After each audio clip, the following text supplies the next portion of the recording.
Asanteni sana, tafadhali tunaweza keti. Kiongozi wetu wa kanisa la SDA sehemu hii ya Southern Nairobi Kajiado Field, kiongozi mzee wetu, party leader wa chama cha ODM, mwenyekiti, secretary general, magovernors mlio hapa, ndugu wananchi wote wa Kristo wa hapa Kajiado, hamjambo. Hamjambo tena. Bwana Yesu asifiwe. Basi mimi kwa kifupi, kwa sababu viongozi wenzangu wameongea kwa kirefu, nataka niseme asante sana, nimshukuru Mungu kwa kutupatia nafasi tufike hapa Kajiado siku hii ya leo katika ibada hii maalum ambayo pia imeunganika na fundraising ya ujenzi wa headquarters ya kanisa la SDA katika sehemu hii.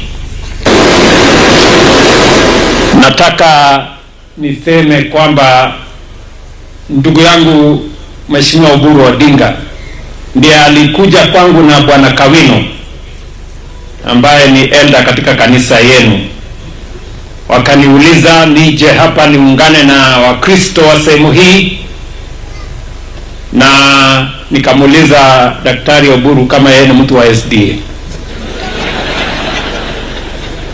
Akaniambia mtu wa SDA ni Kawino, na huyu Kawino amekuwa katika chama cha ODM kwa muda mrefu kama msimamizi wa mambo ya pesa,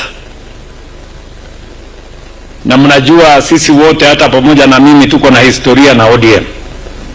So alikuwa mtu wetu wa mkono siku hizi amekuwa mtu mkubwa, na wakati walisema nije niungane na Wakristo katika ibada hii na katika mchango huu, nikasema nitakuja hapa kwanza kwa sababu ya urafiki na undugu nilio nao na kanisa la SDA. Niko na historia mrefu na kanisa ya SDA. Tumejenga pamoja na nyinyi kanisa Ramen kule Migori, tumejenga kanisa kule Kisumu, tumejenga yetu ya Eldoret. Nimeenda mahali nyingi kushirikiana pamoja na kanisa hili la SDA. Hata hapa wakati mlikuwa mnanunua shamba hii nilitumana, wakati mlikuwa mnafanya harambee ingine nikatumana. Leo nimekuja mwenyewe, na ni kwa sababu ya imani yetu kwa Mwenyezi Mungu,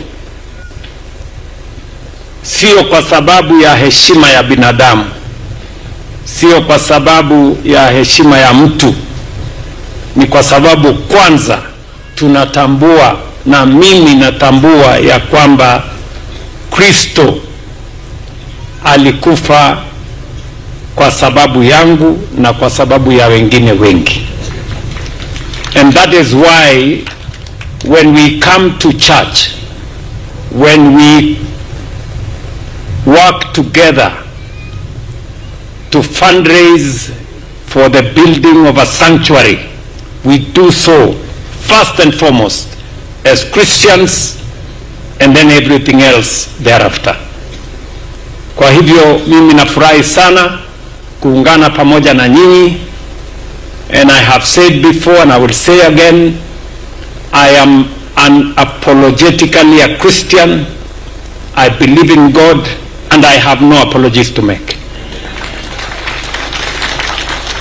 Wale wanasumbuka ama wanasumbuliwa na hiyo maneno, sasa sijui tutawasaidia namna gani, kwa sababu sisi tutaendelea, kwa sababu sisi ni Wakristo, na taifa letu la Kenya, jamii zote na watu wote ni watu ambao wanamcha Mungu. hata ingawaje tuko na madhehebu tofauti, tuko na imani tofauti, lakini sisi wote tunaunganika kwa sababu tunamheshimu Mungu na tunamwabudu Mungu, na hivyo ndivyo taifa hii kwa mapenzi ya Mungu itaendelea kuwa namna hiyo. Na ni maombi yangu ya kwamba Kenya iendelee kuwa ni nchi ambayo inamtambua Mwenyezi Mungu. Ndio katiba ya taifa letu la Kenya, kipengele ya kwanza inasema God of all creation. That is the constitution of Kenya. And therefore we are a God-fearing nation. We will continue to work with all faiths, with every denomination, as we serve God and as we serve humanity. Mimi nimeshukuru sana wakati nilikuwa na keti hapo na huyu Simba Arati, akaniambia hii yellow unaona hapa si ya UDA. Akaniambia hii yellow ni ya Pathfinders na ni rangi ya kanisa. Sasa mimi nikamweleza, unajuaje kama kuna uhusiano kati ya UDA na kanisa la SDA? Si ndio? Pengine kuna uhusiano, wewe usiseme sana. Na mimi nafurahi sana kwa uhusiano iliyoko kati ya kanisa ya SDA na serikali ya Kenya na makanisa yale mengine yote na serikali ya Kenya, kwa sababu wale wananchi ambao ni Wakristo, wale wananchi ambao ni wacha Mungu, ni pia wao ndio wananchi wa taifa letu la Kenya.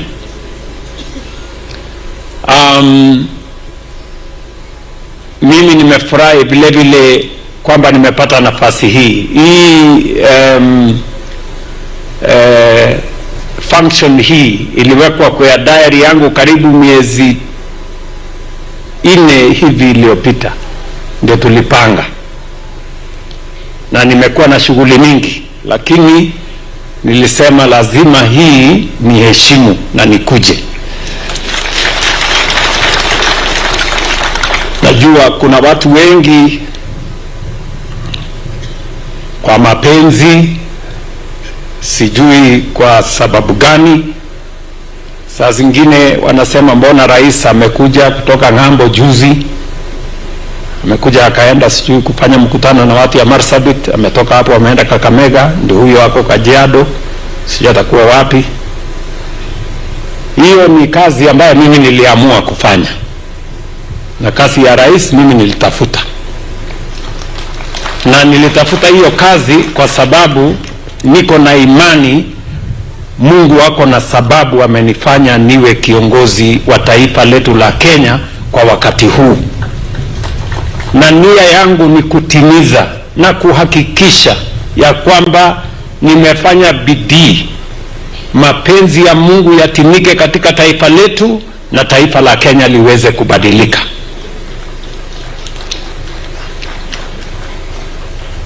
Kuna watu wengi hawataki kufanya bidii.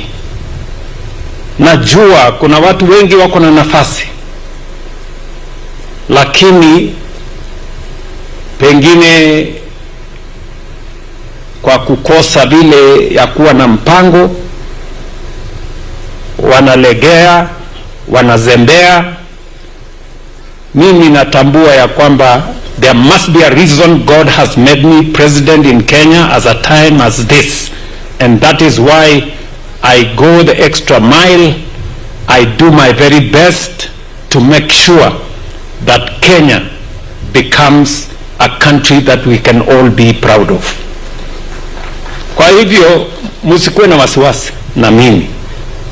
Wengine wangasema pengine huyu mtu angeenda holiday, sijui angeenda wapi. Wewe kama unataka kwenda holiday, wewe enda holiday. Hiyo ni sawa. Mimi niko na kazi ya kufanya. Na diary yangu, ukiangalia diary yangu imejaa miezi 6 mbele kila siku. Lakini ni kwa sababu hii nchi kubadilika kwa hii nchi inataka bidii. Tumechelewa. Kuna nchi tulikuwa sawa na wao miaka 60 iliyopita.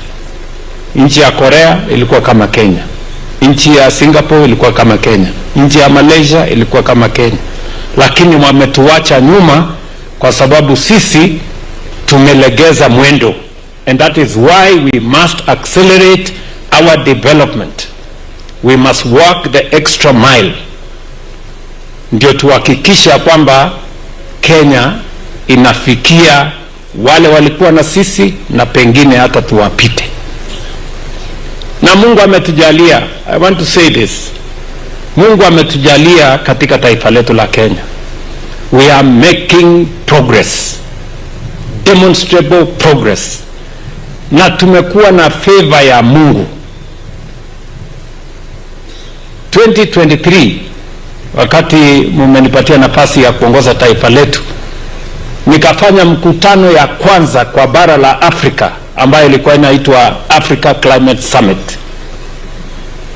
Tukawa na kongamano kubwa ya marais ya mataifa yote ya bara letu la Afrika. Tukakubaliana vile tutaenda mbele wakati wa changamoto tulizo nazo. Climate change, mambo ya kukosekana kwa mvua kwa wakati ama kwa majira. Tukawa na mpango kamili. Baadaye pia tukawa ni nchi ya kwanza ya bara letu la Afrika kupata nafasi ya kuongea na nchi ya Marekani. Nikawa rais kwa miaka 20 kutoka bara la Afrika kwenda Marekani kuongea mambo ya Kenya na serikali ya Marekani. Tukatoka hapo juzi tukawa nchi ya kwanza Anglophone country kufanya mkutano ya bara letu la Afrika ambayo tuliita Africa Forward. Mwezi huu wa 5 tukawa na marais hapa 33. Tukapanga vile bara letu la Afrika litasonga mbele. Tupunguze umaskini, tuongeze utajiri, na rasilimali tulizoko nazo katika bara hili liweze kutumika kusaidia watu wa bara hii. Bara la Afrika liwache kuwa ni bara ya majanga, bara ya vita na mambo ya umaskini na mambo ya magonjwa. We have a different paradigm shift katika kontinenti letu. Kesho pia nitaenda kuwakilisha bara la Afrika, marais 54, nchi 54 katika mkutano wa G7.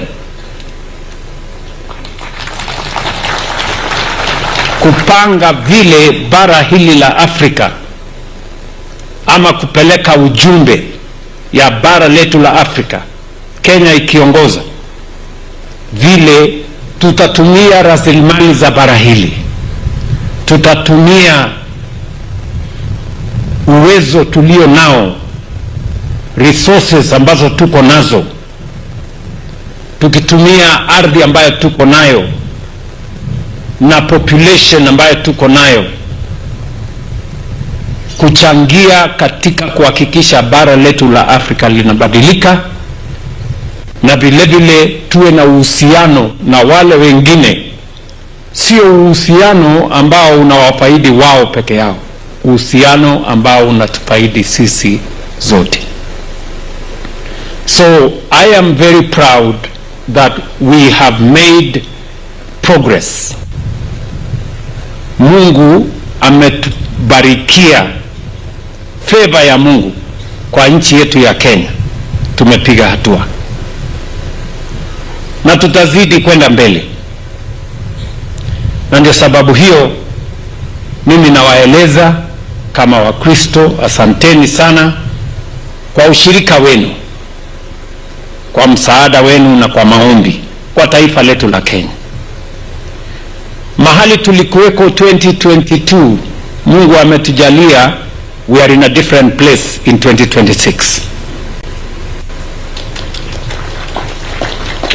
Changamoto tulizokuwa nazo, Mungu ametubarikia, tumezitatua na tunasonga mbele kama taifa. Jana juzi budget yetu imesomwa na waziri wetu wa mambo ya pesa,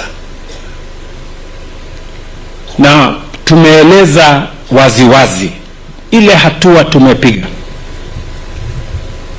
Niliwaeleza kwa mfano ya kwamba tutabadilisha mambo yetu ya kilimo.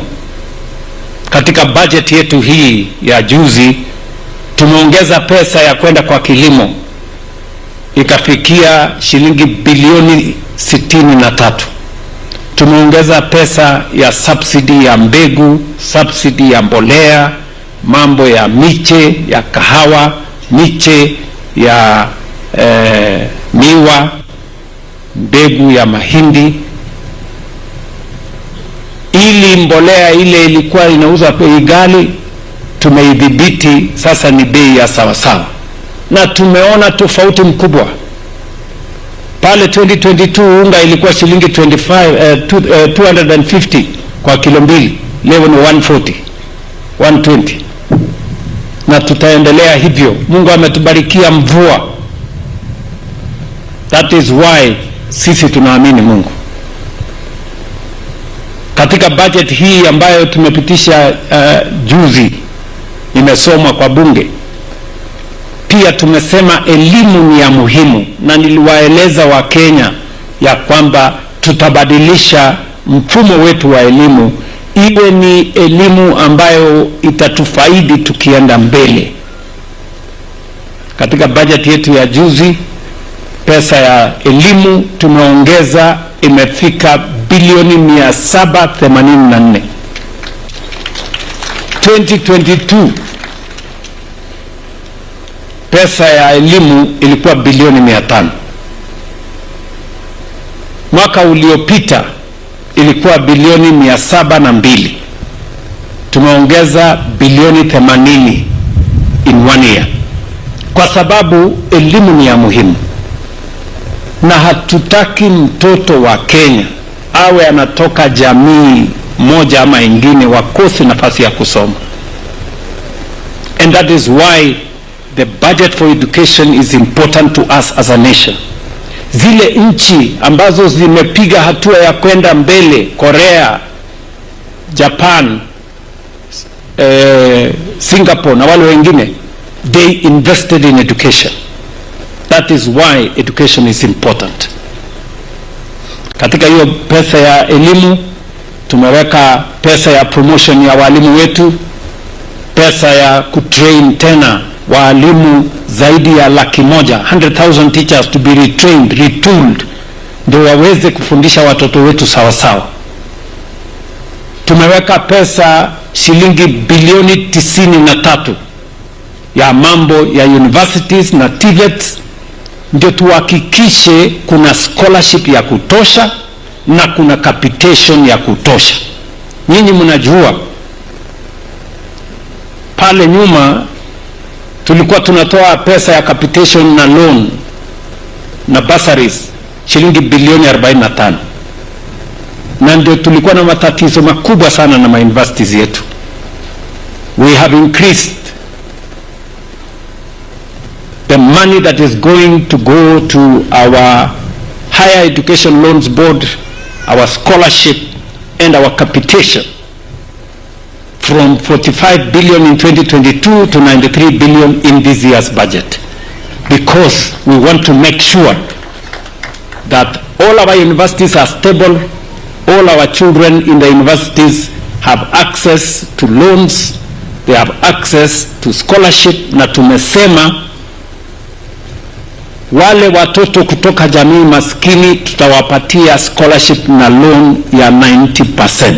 Tuhakikishe ya kwamba wazazi wao wanalipa pesa kidogo pale kwa university, kila mtoto wa Kenya apate nafasi ya kusoma, na ndio tumefanya katika hii budget. Vile vile tumeweka pesa ya kutosha kwa mambo ya matibabu, kwa sababu matibabu ni ya muhimu katiba sehemu ya 43 inasema afya ni haki ya kila Mkenya, sio starehe ya watu wenye wako na pesa ama kazi ama uwezo. Kila Mkenya. Na mimi nataka niseme nikiwa hapa, tuelewane kabisa tukisonga mbele. Tumeweka pesa ya kulipia kila Mkenya akienda hospitali. Katika budget yetu ile inaitwa Primary Health Care Fund, tumeongeza pesa sasa ni bilioni 19. Yaani hiyo pesa bilioni 19 ni ya kuhakikisha ya kwamba mwananchi akienda pale kwa dispensary, aende kwa health center, atibiwe, apatiwe dawa, kama ni sindano adungwe, aende nyumbani, pesa hiyo ndio ya kulipa gharama ya hospitali. Huyo mwananchi asiitishwe hata shilingi moja, aende nyumbani.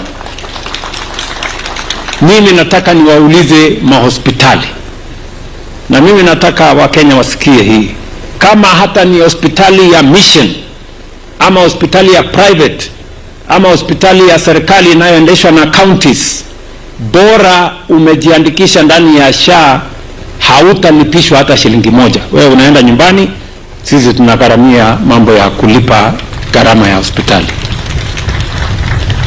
Najua bado kuna mahospitali wako na ujeuri, bado wanalipisha wananchi. Mwananchi anaenda pale, anapigishwa Kiswahili, sijui nini, ulipa kiasi fulani. Mimi nataka niwaeleze wananchi, usikubali kulipa pesa yoyote ukienda hospitali. Tumeweka pesa ya serikali kwa kulipa gharama ya hospitali. Jambo la tatu, pia tumekuwa na matatizo makubwa ya kupatikana kwa madawa kwa mahospitali. Na mimi nashukuru tuko na governors wawili hapa, tuko na Governor Lenku, tuko na Governor Gladys. Nataka niwaulize ndugu zetu magovernors. Sasa tuliweka pesa bilioni 10 KEMSA mwaka uliopita. Mwaka huu katika budget yetu ya mwaka huu tumeongeza bilioni ingine 21 KEMSA kuhakikisha kuna madawa ya kutosha kwa kila Mkenya. Mkenya akienda hospitali atibiwe na apatiwe dawa, sio ya kwamba aambiwe enda nunua dawa mahali fulani. Hapana, dawa apatiwe pale kwa dispensary ama kwa hospitali, kwa sababu tumeamua ya kwamba hatutaki Mkenya tena auze shamba yake, ng'ombe yake, mifugo, sijui nini, atikulipa gharama ya hospitali. We want that to be paid by the government of Kenya. Na ni kwa sababu gani tunafanya hivyo? Tunafanya hivyo kwa sababu tunatafuta usawa. And it is a commitment I made to the people of Kenya, because that is how progressive countries do their business. And that is where Kenya is going. Pia nataka niwaulize mandugu zangu governors kwa heshima. Tumeweka pesa kwa budget 8.9 billion ya kusaidia nyinyi wale wafanyikazi 7,400 walikuwa wanaitwa wa UHC ambao wako katika mahospitali zenu, wamekuwa wakifanya kazi contract. Hawa wafanyikazi wa uguzi, nurses na wale wengine tunataka sasa wawe permanent and pensionable. Tumetoa pesa ya hawa wafanyikazi wetu kufanywa hivyo, kwa sababu wanachangia sehemu kubwa ya mambo ya matibabu ya taifa letu. Watu wa Kajiado, niliona nichukue nafasi hii niseme haya maneno kwa sababu yanatuhusu. Yanahusu Wakristo kwa sababu watoto wao wako shuleni. Yanahusu Wakristo kwa sababu watu wao wanaenda hospitalini. Wanatuhusu. Kajiado hapa kuna mambo nimeongea na hawa viongozi wenu, na mara nakutana na wao tunaongea haya maneno, lakini wakifika hapa lazima pia waseme. nasikia wasiposema wataulizwa, wewe ulikuwa pale, umeenda kwa microphone hujasema. Hii maneno yote hii watu wamesema hapa tayari tulikuwa tumeongea na tumekubaliana vile hiyo kazi itaendelea, na wanajua. Kwanza mnajua tulikuwa na barabara zilikuwa zimekwama hapa. Ile barabara ya kutoka pale Cooperative kuja Bulbul kuja Ongata Rongai kwenda mpaka Nazarene University karibu kilomita 65 tumekwamua. Contractor sasa anaendelea, tumeweka pesa, iko kwa budget hii milioni 600 actually ya kusukuma hiyo kazi. Ile barabara ya kutoka hapa Ngong kwenda mpaka Suswa, hiyo tumemaliza. Kulikuwa na pesa kidogo imebaki, tumemaliza. Ile barabara imetusumbua karibu miaka 10 ya kutoka Ilasit kwenda Njukini mpaka Taveta. Contractor anaikimbiza kama risasi. Kilomita 20, kwa hiyo kilomita karibu 65, 20 tayari imewekwa lami, hiyo ingine inaendelea. Tumeweka pale pesa ya serikali karibu shilingi bilioni 4 ya kufanya hiyo kazi. Huyu Maimai amesema ukweli, hii barabara ya kutoka hapa Kajiado, Mashuru, Ilasit mpaka Ilasit, Mashuru mpaka Isiara, hiyo barabara vile vile nataka nikuambie mheshimiwa, sasa iko milioni 500 ya kurekebisha hiyo barabara, tutatengeneza na inaanza next week. Uliniuliza na nimekubali na nimetayarisha pesa tayari. Huyu Sunguya alikuja kwangu akaniambia kuna mahali inaitwa picnic hapa Olerai, naenda sijui somewhere. Hiyo barabara vile vile tumeweka pesa yake, tumetafuta contractor, tutatengeneza hiyo barabara yako.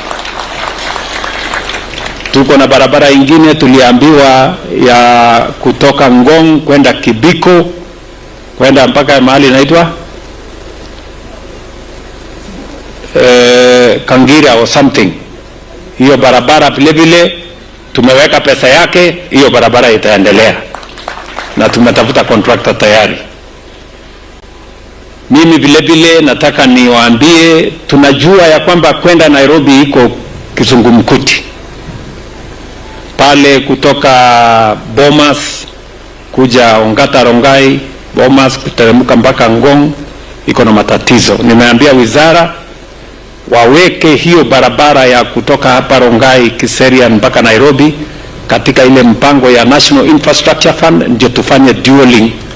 Tutaweka katika mpango wetu, na saa hizi wanaendelea kuifanyia utafiti na kutafuta information, ndio tujue tutafanya namna gani hiyo barabara yenu. Lakini wacha nikubali, hawa viongozi kwa sababu ni wawakilishi wa wananchi, ni kweli bado tuko na barabara nyingi ambazo inatakikana kutengenezwa. It is true, sio hapa Kajiado peke yake, Kenya mzima. Mara nikienda pande hii bado tuko na barabara ya matope, huku barabara inatusumbua. Na mnajua ni kwa sababu gani? Ni kwa sababu hatuja kuwa na mpango kamili ya kutengeneza barabara. Tunafanya ile inaitwa management by crisis. Natengeneza barabara hapa kilomita 5, pale kilomita 20, pale kilomita sijui ngapi. That is not how we are going to solve the roads question in Kenya. We need to have a clear Marshall Plan. Na ndio mimi nimependekeza kwa bunge, because we have to think beyond the current problems. Ndio nikapeleka bunge National Infrastructure Fund. Tumepitisha hiyo fund bunge. Pesa ya kwanza ambayo tulitafuta kutoka Kenya Pipeline iko pale bilioni 100 ya kwanza. Natafuta bilioni 200 ingine. Ndio sasa tuwe na program ambayo itasolve hii shida ya mabarabara katika taifa letu la Kenya. Tuko na barabara Kenya mzima kilomita 20,000 ambayo iko na lami, 20,000 kilometers. Ni barabara kubwa katika hii sehemu yetu, ni kubwa kuliko zile ziko majirani zetu, lakini if you compare to others bado tuko chini. Nchi ya Japan ambayo ni ndogo kuliko Kenya iko na barabara kilomita 1,000,000 ya lami, 1 million. Yetu ni 20,000. Mnaona kama hiyo tofauti? 20 million na 20,000 kilometers na 1 million kilometers. Si mnaona hiyo tofauti? Ni tofauti ndogo, si ni kubwa. Ndio nimesema next 7 years kwa mapenzi ya Mungu ni lazima tutengeneze barabara kilomita 28,000. Tuko na 20,000 saizi, lakini inatakana tutengeneze 28,000, na tumeanza hiyo safari kupitia kwa hiyo National Infrastructure Fund ambaye itatusaidia kuweka pesa ya serikali, kuweka pesa ya private sector, kuweka pesa ya investors, kuweka pesa zingine katika hizo barabara. Ndio hawa viongozi wakisema hapa wanataka barabara ya 46, wanataka barabara ya kwenda Magadi, wanataka barabara hizi zote wametaja hapa, mimi nawaambia anzeni kuweka hizo barabara katika priority list, kwa sababu hapo ndio tunaelekea, na sio Kajiado peke yake, Kenya mzima. That is how we are going to solve the transport and logistics issue in Kenya. We cannot solve it na hii kidogo kidogo. Pia hiyo fund nimesema itatusaidia pia kuunganisha stima. Hatuna stima ya kutosha Kenya. Tuko na stima 3,000 megawatts, 3,300. Tunahitaji megawatt 15,000. So we need another 10,000 in the next 5 to 7 years. Nimemwambia huyo pia Wandai apangane na watu yake ndio tuharakishe. Pia National Infrastructure Fund itatusaidia kwa hiyo kazi. Na jambo la tatu ambayo lazima tufanye ni pia kuhakikisha kwamba tunazalisha chakula ya kutosha. Lazima tufanye dams, tuweke irrigation ndio tuzalishe chakula ya kutosha. Bado wananchi wengi Kenya hawana chakula ya kutosha. 60 years after independence, it is not right that we cannot feed our citizens. So haya ni mipango ambayo tumeweka. Najua wakati nilisema tutarekebisha elimu, tutarekebisha kilimo, tutaweka mfumo wa SHA, tutafanya housing. Watu wengi walisema haiwezekani, walisema ati Ruto ni muongo. Leo Kenya hii elimu tumerekebisha, walimu 1,100 tumeajiri, budget ya elimu tumeongeza. Hii Kenya mambo ya matibabu tumerekebisha. Maneno ile nilisema ya housing inaendelea kila sehemu. Hii Kajiado County, this Kajiado County, pesa ambayo tumeweka hapa Kajiado ni shilingi bilioni 23 ya housing, ya markets, ya hostels. Mmesikia hawa wabunge wetu wakisema hapa soko mahali fulani iko 60%, soko mahali fulani iko 60%, soko mahali fulani iko 60%. Ni kweli? Tunajenga soko 16 hapa Kajiado County. Soko ya hapa Kiserian, soko ya kule Ngong, soko ya Kajiado Town, tunataka kuwajengea soko ya karibu milioni 300 hapo Kajiado Town. Soko ya Loitokitok, tuko na housing, manyumba. Mumeangalia ile manyumba inajengwa hapo Ngong? City kubwa inajengwa hapo Ngong. Wakati niliwaambia tutajenga, wengine wakasema ni uongo. Sasa tutawaaibisha, wajue ya kwamba inawezekana, bora kuwe na mpango. So tunataka, na hivyo ndivyo tutakavyobadilisha taifa letu jameni. Saa hizi tunajenga nyumba karibu 1,300 na tunasonga mbele. Mimi nataka niwahakikishie kwamba hii Kenya kwa mapenzi ya Mungu tutaibadilisha tukiwa pamoja. Na ndio sababu niliamua na ndugu yangu Raila Odinga na viongozi hawa ya kwamba tutengeneze serikali ya broad based, ya kuunganisha Wakenya, ya kuleta Wakenya wote pamoja. Na ndio sababu hiyo tunaendelea, na mimi nataka niwarai wenzetu wale wengine wote, hata katika mashindano tusiweke chuki, tusiweke ukabila, tusiweke matusi.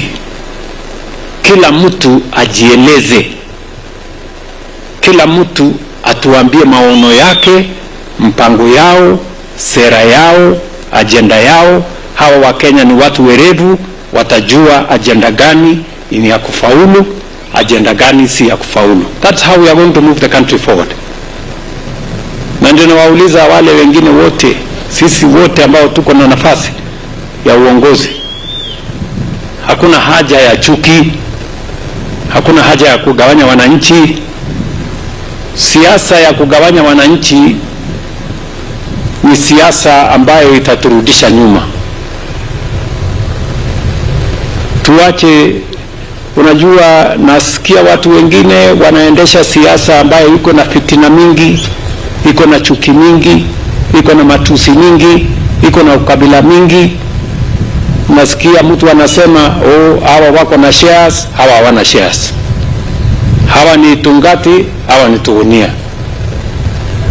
Hawa ni Wabara, hawa ni wa sijui Pwani. Hawa ni cousins, hawa ni maadui. Hawa sijui ni nini. Hiyo lugha itaharibu taifa letu la Kenya. Hakuna haja ya kugawanya watu. Wewe mtueleze sera yenu, mpango yenu. Hii housing mnasema sio mzuri, gani ni mzuri? Mnasema hii mpango ya universal health coverage si mzuri, mnataka kuturudisha ile ya NHIF ya watu wachache. Sasa niwaulize, kati ya watu milioni 8 na milioni 31 mnataka kuturudisha nyuma ama mnataka tuende mbele? So kila mtu ajieleze hapo. That's how we are going to make progress as a country. Leo vile vile nyinyi mnajua, kwa sababu ya ile matatizo tuko nayo pale ya Iran na wale wengine, bei ya mafuta ilipanda duniani kote. Hata nchi zingine wakakosa mafuta. Nchi zingine majirani zetu hapa, watu walikuwa wanapiga foleni siku 2 siku 3 kwa mapetrol station. Mungu ametujalia tumekuwa na mafuta ya kutosha. Bei ilipanda juu kila sehemu. Tumejaribu ku moderate na ile resources tuko nayo. Jana leo imetangazwa bei mpya na imepungua kwa lita moja, imepungua shilingi 10, na tunaendelea kusongesha namna hiyo, tukipanga vile tunaweza kuhakikisha kwamba kama taifa tuweze kusonga mbele, tuweze kutembea pamoja na tuhakikisha kwamba Kenya inasonga mbele. Kwa hivyo ndugu zetu, mimi sitaki kusema kuzidi hapo. Najua nimesema kwa kirefu, kwa sababu mbali na kuwa Mkristo, pia nyinyi mmenipatia nafasi ya kuwa kiongozi wa taifa letu. Sasa ni nafasi yetu ya kufanya ile kazi tuliitiwa hapa. Na mumlesikia vile Bishop alitu guide ama alituelekeza. Alisema kila mtu, Biblia, neno la Mungu linatoa nafasi kwa kila mtu kuchangia katika ujenzi wa kanisa ya Mungu. alizungumzia sana rais, pengine nyinyi mkashangaa na sisi so sio rais peke yake ati ameruhusiwa kufanya hii kazi, ni sisi wote. Alikuwa tu anasema rais kwa sababu saa zingine kuna watu wananisumbua. Nafikiri alikuwa anajaribu kuwaelimisha kidogo. Nikikuja wanaleta kelele, huyu mtu ameenda kanisani, sijui amefanya nini. Hata kama mimi singekuwa rais, ningekuja tu kanisani kwa sababu mimi ni Mkristo na ningekuja kufanya hii kazi. Sijui kama tunaelewana, si ndio? So tuchangie. Na nimesikia pia mhubiri wetu amesema pale kwa Biblia Yesu alisema ule mama alitoa nini mbili, ndiye alitoa mingi. Nyinyi msichukue makosa ati sasa wewe uende utoe kidogo ati ndio. Hapana. That was not the message. Ama yani yule alitoa hiyo peni mbili na hiyo ndio ilikuwa pesa yote alikuwa naye. Sasa nikusemekana wewe ile uko naye kwa account yote utoe, ndio ukue sawa sasa na huyo mama mwenye alisemekana alitoa pesa mingi, si ndio? So tuendelee namna hiyo, na umetuelimisha vizuri pastor. Unajua Oburu Odinga amekuwa akitueleza kuhusu power. Sasa umetusaidia leo, umesema hii power kumbe ni mzuri kwa sababu inatoka kwa Mwenyezi Mungu. So Bwana Oburu, endelea hapo sasa, shikilia hapo. Kumbe wewe haukukosea. Hakuna power inatoka mahali nyingine, power inatoka kwa nani? Tuendelee na hapo. So otherwise asanteni sana. Asante sana viongozi wote wenzangu, tushirikiane, tufanye kazi kwa pamoja na tutaendelea kushirikiana. Asanteni sana. Sasa tufanye ile kazi. Wapi?